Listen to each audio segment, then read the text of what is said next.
Hello বন্ধুরা, কেমন আছো তোমরা সবাই? রোববার মটরশুঁটি আর কাজু দিয়ে পোলাও, তার সাথে কষা মাংস আর একটু আলু করলা তেতো খাওয়ার ইচ্ছা করছিল, তাই খেয়ে চললাম গ্রসারি শপিং এর জন্য। মাসের শুরুতেই আমি করে রাখি কাজগুলো। তো দিল্লির অবস্থা দেখো, চারিদিকে কাদা, এক তো ঠান্ডা, তার মধ্যে বৃষ্টি, আর চারিদিকে মেঘ আর কুয়াশায় ঢাকা, ঠান্ডায় আর পারা যাচ্ছে না। যাই হোক, রিলায়েন্সে পৌঁছে আমার এবারে কিছু এলাচের গুঁড়ো, এই সিজলিং এই টাইপের নেওয়ার ছিল। দেখছি 50% অফ চলছে, বেশ ভালোই লাগলো। আর দেখলাম ফরচুনও বেশ ভালোই অফ দিচ্ছে।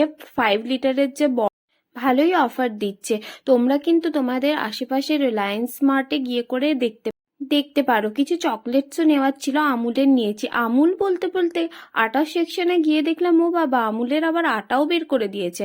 তো আমরা আমাদের ওই নর্মাল যেটা খাই ওটাই নিলাম। তারপর বাজার করতে করতে দেখলাম এত ভিড় যে ভাবলাম জুস খাবো। জুস খেতে গিয়ে দেখি যে কোকোনাট ওয়াটারে বেশ ভালো অফার আছে। একটা 39 রুপিসে পাওয়া যাচ্ছিল। এমনিতে দিল্লিতে 60 টাকার নিচে এটা পাওয়া যায় না। বরমশাই আর ওর সাথে যে ওর জুনিয়র এসছিল, ওরা বিলিং কাউন্টারে গিয়ে দাঁড়িয়েছিল।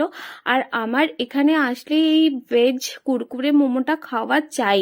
হ্যাঁ, রিলায়েন্স মার্টের ভেতরে ছোট্ট ছোট্ট এরম ক্যাফে টাইপের আছে। তো তার মধ্যেই একটাতে আমি মোমোজটা একবার ট্রাই করেছিলাম, তারপর বারবার গেলেই খাই। ভেতরে দেখো, শুধু যে বাঁধাকপি বা পেঁয়াজ আছে তা নয়, ভেতরে মাশরুম আর চিজ ছিল। তোমরাও কিন্তু তোমাদের শহরের রিলায়েন্স মার্টে গিয়ে এই অফার ইউজ করতে পারো।